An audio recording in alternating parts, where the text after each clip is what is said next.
The fisherman and his wife, along the edge of a quiet sea stood a small crooked hut made of driftwood and stone. The wind often slipped through the cracks in its walls, and the roof sank softly whenever the waves grew strong. In that humble hut lived the fisherman and his wife. The fisherman was a gentleman who rose before the sun each morning.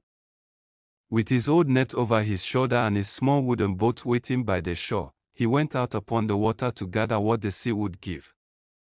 Some days he caught many fish, and some days only a few, but he always returned home thankful. His wife, however, was not so easily satisfied. "Our hut is too small," she would often complain.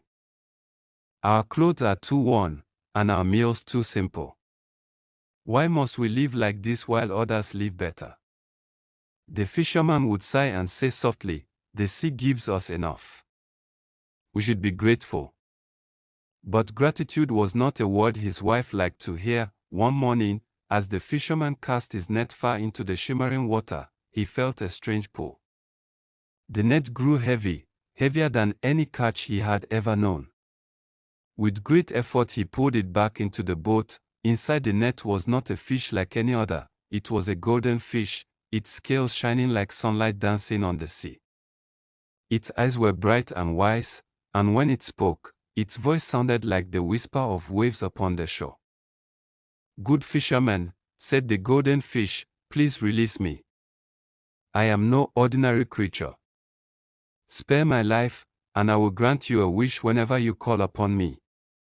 The fisherman was startled, but he was also kind. "A talking fish," he murmured. "Whether magic or miracle, I cannot keep such a creature." And without asking for anything, he gently returned the golden fish to the sea. Like, subscribe and share for the part 2 of The Fisherman and His Wife. Thanks for watching.